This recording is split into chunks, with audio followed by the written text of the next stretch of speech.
Olá! Hoje a gente vai mergulhar num tema que, olha, mexe com a vida de quase todo mundo. Como é que os medicamentos funcionam no nosso corpo? A gente tem aqui um monte de material, sabe? Artigos, notas. Uhum. E a nossa missão é tentar destrinchar isso, sabe? Desvendar os conceitos-chave da farmacologia de um jeito, bom, um jeito claro e interessante. Vamos nessa. Com certeza. E, olha, entender o básico disso, da farmacologia, é fundamental. Não só para o pessoal da saúde, não. Para todo mundo que usa medicamento. Saber um pouquinho como ele anda pelo corpo, como ele age. Isso faz uma diferença enorme para usar o tratamento de forma segura, eficaz. E para começar, talvez seja bom alinhar o que a gente entende por saúde, né? Tem aquela definição clássica da OMS, lá de 1947, completo bem-estar físico, mental e social, e não só não estar doente. Meio idealista, talvez? Sim, é uma definição bem ambiciosa, né? Até criticada por ser quase inatingível. Mas ela serve para lembrar que saúde é mais que não ter doença. E a doença, por outro lado, seria um desvio desse equilíbrio. E é importante também, olha só, diferenciar remédio de medicamento. Remédio bom, é qualquer cuidado para aliviar um desconforto. Tipo, um chá, repouso, até massagem. E o medicamento, então? Um medicamento é diferente. É um produto farmacêutico mesmo, feito com tecnologia, com um propósito claro de prevenir, curar, aliviar, diagnosticar e produzido com controle técnico rigoroso. Ele tem o princípio ativo, sabe? A substância química que vai interagir com o corpo. E o estudo dessa interação é a farmacologia. Vem do grego pharmakon, droga, e logos, estudo. Faz todo sentido. Então, como esse medicamento, essa química, faz a viagem pelo corpo? Ouvi falar em farmacocinética. Parece nome de matéria difícil da faculdade. É um nome técnico, sim, mas a ideia por trás é até simples. Farmacocinética é basicamente o estudo do movimento do fármaco no corpo. O que o nosso corpo faz com o medicamento, entende? A gente usa muito a sigla ADME para lembrar das etapas: absorção, distribuição, metabolismo e excreção. ADME. Ok. Vamos pela absorção primeiro então. Como que o remédio entra no sistema? Bom, depende muito da via que ele entra. Se for direto na veia intravenoso, aí não tem conversa. A absorção é 100% imediata. Mas a via mais comum é a oral, né? Engolir o comprimido. Sim. Aí o desafio é maior. O fármaco tem que sobreviver ao estômago, que é ácido, se dissolver, e depois ele tem que conseguir atravessar a parede do intestino para chegar no sangue. E o que ajuda ou atrapalha essa travessia? A química do fármaco é crucial. Ele precisa ser um pouco solúvel em gordura, que a gente chama de lipossolúvel, para passar pelas membranas das células, que são gordurosas. Mas também precisa ser um pouquinho solúvel em água, hidrossolúvel, para poder se dissolver nos líquidos do corpo. O pH do lugar, se é ácido ou básico, também influencia. E até o que a gente come junto pode mexer nisso. Um exemplo super clássico: tomar certos antibióticos, tipo tetraciclina com leite. Já ouvi falar disso. Pois é, o cálcio do leite gruda no antibiótico e diminui a absorção dele. Entendi. Então quer dizer que nem tudo que a gente engole chega de fato lá no sangue. Exatamente. Isso leva a um conceito importante: biodisponibilidade. É a fração, a porcentagem da dose que realmente alcança a circulação sistêmica, o sangue, que vai para o corpo todo. Na via oral, ela é quase sempre menor que 100%, em parte por causa do que a gente chama de metabolismo de primeira passagem. Metabolismo de primeira passagem? O que seria isso? Pensa assim: o sangue que sai do intestino, depois de absorver o remédio, não vai direto para o corpo todo. Ele passa obrigatoriamente pelo fígado primeiro. E o fígado é a nossa grande usina química, né? Ele já pode começar a metabolizar, a desmontar o fármaco antes mesmo dele se espalhar. É como se fosse um pedágio, que já fica com uma parte da carga, sabe? Isso diminui a quantidade de fármaco ativo que vai estar disponível para agir. Ok, entendi o pedágio. Então, passou pela absorção, pagou o pedágio do fígado, o fármaco está no sangue. Para onde ele vai agora? Essa é a distribuição. Isso mesmo. Agora ele vai viajar pelo sangue e se distribuir pelos vários tecidos e órgãos do corpo. Um fator bem importante aqui é a ligação com as proteínas do sangue, principalmente a albumina. O fármaco pode ficar meio que preso nessas proteínas. E só a parte que está livre, solta, não ligada, é que consegue sair do vaso sanguíneo para chegar onde precisa agir. Então se um remédio se liga muito nessas proteínas, ele age menos ou mais devagar? Pode limitar um pouco a intensidade inicial do efeito e também a velocidade com que ele chega em certos lugares. A gente usa um conceito chamado volume de distribuição, o VD, para ter uma ideia do quanto o fármaco se espalha pelo corpo. Se o VD é baixo, ele tende a ficar mais concentrado no sangue. Se é alto, ele se acumula mais nos tecidos. E tem barreiras também, né? Como a barreira hematoencefálica, que protege o cérebro e dificulta a entrada de muitos fármacos lá. Certo. E depois que ele se distribuiu e agiu, o corpo precisa eliminar ele, né? Aí entra o metabolismo. Exato. O metabolismo ou biotransformação é a transformação química que o corpo faz no fármaco. O principal órgão para isso, de novo, é o fígado. O objetivo, na maioria das vezes, é tornar o fármaco mais solúvel em água. Para quê? Para facilitar a eliminação lá na frente, pelos rins, na urina. E como o fígado faz essa mágica? Basicamente em duas fases. Na fase 1, tem umas enzimas super importantes, principalmente uma família chamada citocromo P450 ou CIP. Elas modificam a estrutura química do fármaco, tipo adicionando ou expondo uns ganchinhos químicos.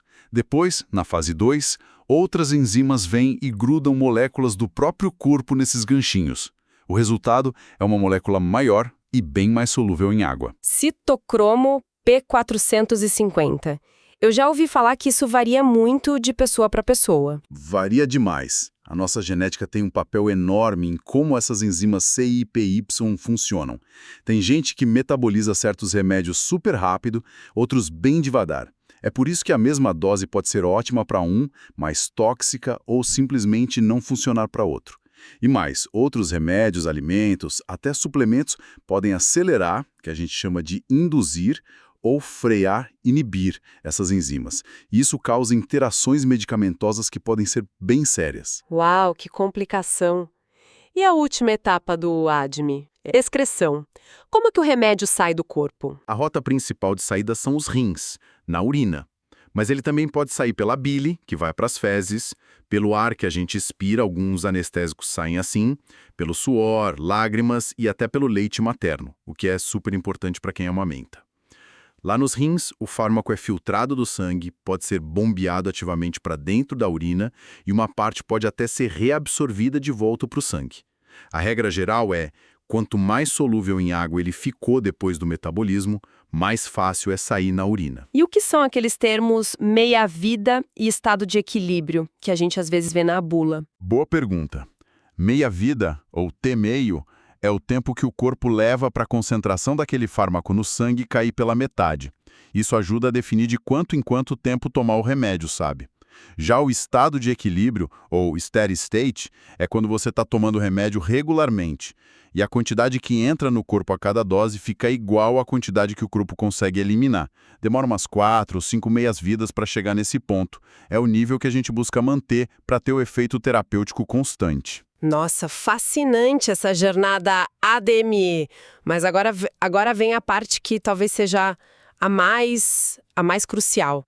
O que o fármaco faz no corpo. Como ele realmente age. É a tal da farmacodinâmica, certo? Exatamente.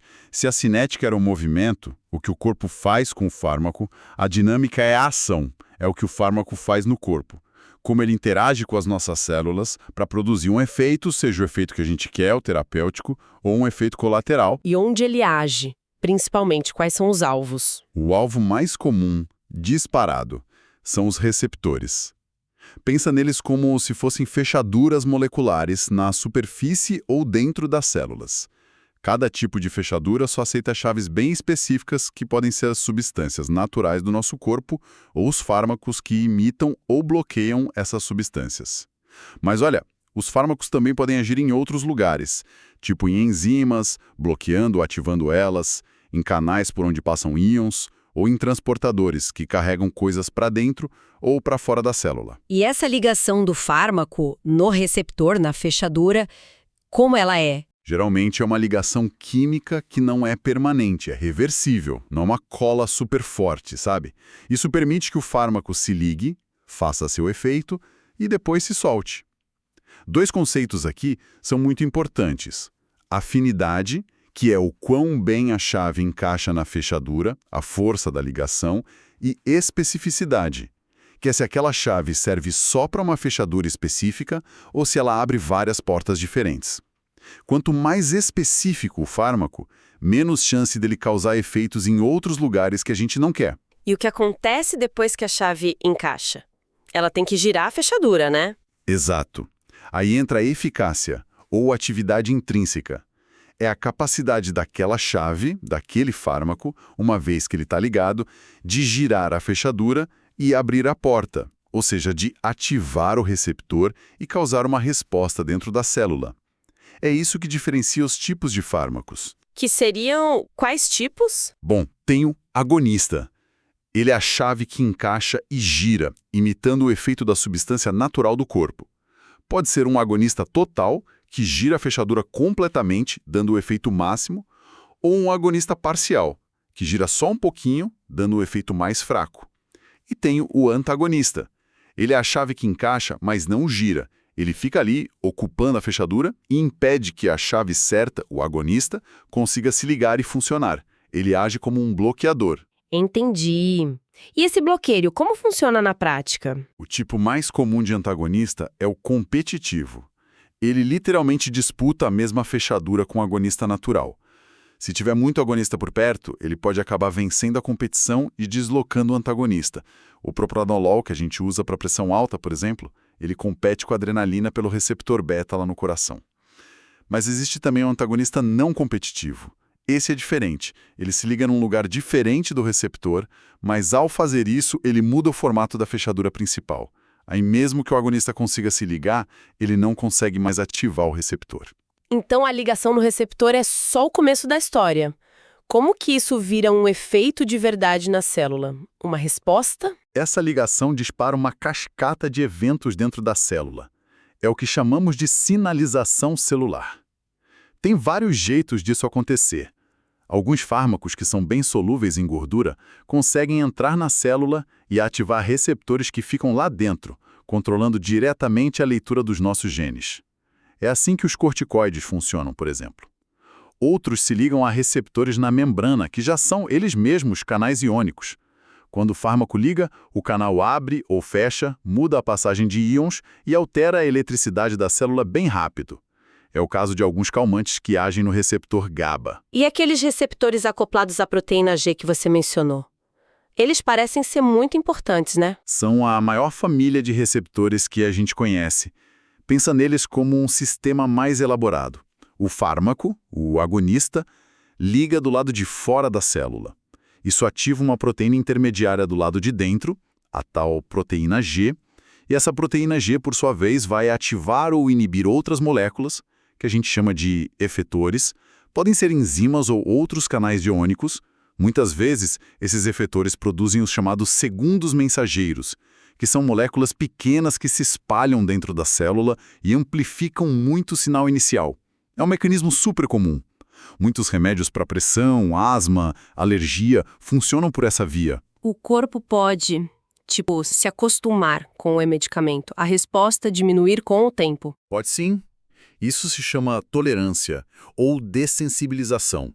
Quando a célula é estimulada demais e por muito tempo por um agonista, ela pode se proteger diminuindo o número de receptores na sua superfície ou tornando esses receptores menos sensíveis ao estímulo. É um jeito de não ficar sobrecarregada. E o contrário também acontece. Se você usa um bloqueador ou um antagonista por muito tempo, a célula pode reagir, produzindo mais receptores para tentar compensar. E a relação entre a dose e a resposta? Tomar mais remédio sempre significa ter mais efeito? Geralmente sim, mas só até um certo ponto. Conforme você aumenta a dose, o efeito tende a aumentar, mas chega uma hora que atinge um platô, um teto, que é o efeito máximo, o Emax. A dose que produz metade desse efeito máximo, a ED50, é usada como medida da potência do fármaco. Mas tão importante quanto a dose que faz efeito é a dose que começa a ser tóxica. A relação entre a dose eficaz e a dose tóxica nos dá o chamado índice terapêutico. Ele é uma medida da margem de segurança do medicamento. Quanto maior essa margem, mais seguro ele tende a ser. E por que a resposta varia tanto? Uma pessoa reage de um jeito, outra de outro? Há por muitos fatores. A genética, como a gente viu lá nas enzimas CYP, e também nos próprios receptores, que podem ser diferentes. A idade, o peso, como estão funcionando os rins e o fígado da pessoa, se ela tem outras doenças, se toma outros medicamentos, tudo isso junto cria o que a gente chama de variabilidade individual na resposta aos fármacos. Nossa, é impressionante como tudo isso se conecta. Mas antes do remédio chegar na farmácia, como é que ele é criado? É um processo rápido? Rápido. Longe disso. É um caminho longuíssimo, extremamente caro e com um risco enorme de dar errado. Leva em média uns 10, 12 anos, às vezes mais, e custa centenas de milhões, até bilhões de dólares, para conseguir colocar uma molécula nova no mercado. E quais são as grandes etapas desse processo? Bom, tudo começa lá na pesquisa básica, na descoberta de uma molécula que parece promissora. Depois vem a fase pré-clínica, muitos testes em laboratório, in vitro, e depois em animais, in vivo, para ver se tem atividade e principalmente para ter uma ideia inicial da segurança. Se os resultados forem bons, aí sim começam os testes em humanos, que são divididos em fases. Fase 1, testa a segurança e acha a dose em poucos voluntários sadios. Fase 2, vê se funciona mesmo, a eficácia preliminar e ajusta a dose num grupo pequeno de pacientes. E a fase 3, que é a crucial, confirma a eficácia e a segurança em centenas, às vezes milhares de pacientes, comparando com um placebo ou com um tratamento que já existe. Só se a fase 3 der certo é que a empresa pede o registro para a agência reguladora, tipo a Anvisa aqui no Brasil. E mesmo depois de aprovado e no mercado, tem a fase 4, que é a farmacovigilância, para continuar monitorando e detectar efeitos raros que não apareceram antes. Entendi. E lá na farmácia, a gente vê o remédio de referência, o genérico, o similar. Qual é a diferença real entre eles? Ótima pergunta. O de referência, que às vezes chamam de marca, é o pioneiro, o original, aquele que passou por todo esse processo de desenvolvimento que a gente falou. Quando a patente dele vence, aí podem surgir as cópias. O genérico tem exatamente o mesmo princípio ativo, a mesma dose, a mesma forma farmacêutica e a mesma indicação do referência. E o mais importante, ele precisa comprovar através de testes específicos que é bioequivalente ao referência, ou seja, que ele se comporta da mesma maneira no corpo em termos de absorção. Ele é fácil de identificar pelo nome do princípio ativo na caixa e por aquela tarja amarela com um G grande. E é o similar? O similar também é uma cópia do referência. Tem o mesmo princípio ativo, concentração, forma, via, indicação.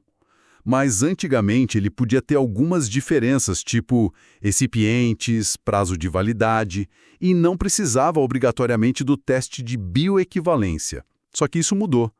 Desde 2003, para a maioria dos similares novos que precisam de receita, tarjados, a Anvisa exige sim os testes de bioequivalência comparativa.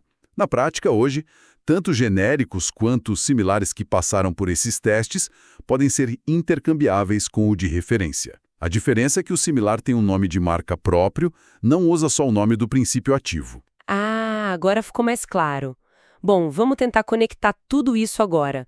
Como esses conceitos explicam a ação de alguns grupos de remédios que a gente conhece? Poderíamos dar uma olhada no sistema nervoso autônomo, por exemplo? Excelente ideia. O SNA controla nossas funções automáticas, né? Respiração, batimento cardíaco, digestão. Ele tem dois ramos principais que geralmente agem de forma oposta. O simpático, que prepara a gente para luta ou fuga, usando noradrenalina e adrenalina, e o parasimpático, que cuida do repouso e digestão, usando acetilcolina. Os medicamentos podem imitar, aí são os agonistas, ou bloquear os antagonistas à ação desses sistemas. Dá um exemplo. Claro. A atropina, por exemplo, ela é um antagonista muscarínico, ou seja, Ela bloqueia a ação da acetilcolina nos receptores muscarínicos. O resultado, boca seca, coração acelerado, pupila dilatada, são efeitos opostos aos do parasimpático. Por outro lado, o propranolol, um beta-bloqueador, é um antagonista beta-adrenérgico. Ele bloqueia a ação da noradrenalina e da adrenalina nos receptores beta.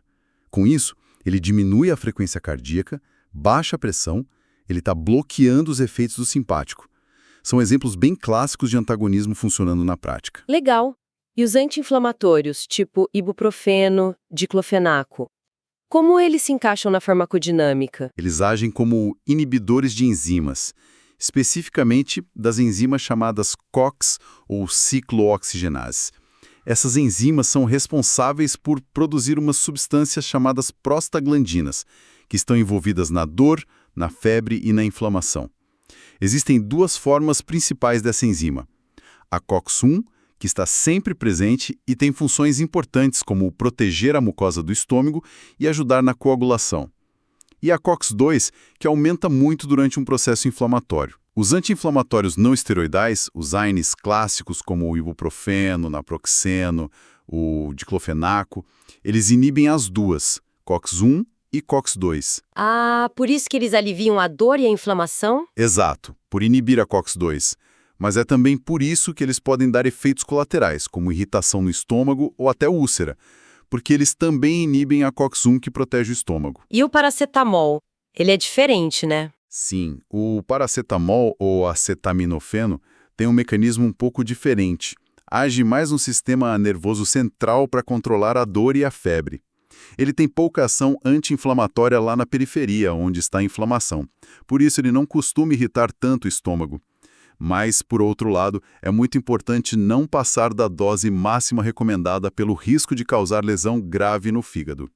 É um exemplo de toxicidade ligada ao metabolismo da substância. Entendi. E para a gente fechar os exemplos, vamos falar de osteoporose. Como agem aqueles remédios como os bisfosfonatos, tipo o alendronato? A osteoporose é basicamente a perda de massa óssea, muitas vezes porque as células que destroem ou reabsorvem o osso, os osteoclastos, estão trabalhando demais.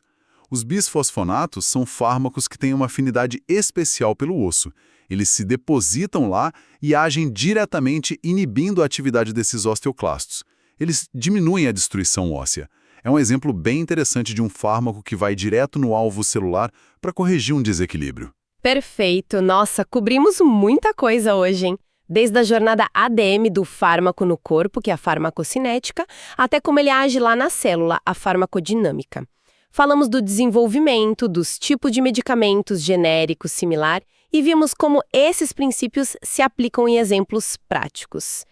Qual seria a grande mensagem para quem nos ouve? Olha, eu acho que a mensagem principal é que entender, mesmo que seja o básico desses processos, como o corpo lida com o fármaco e como o fármaco age no corpo, ajuda demais a gente a usar os medicamentos de um jeito mais consciente, mais seguro, permite entender melhor por que existem efeitos colaterais, por que a dose certa é tão importante, por que acontecem interações entre remédios e por que às vezes a resposta varia tanto de uma pessoa para outra. Exatamente. É um conhecimento que, no fundo, empodera a gente no cuidado com a nossa própria saúde.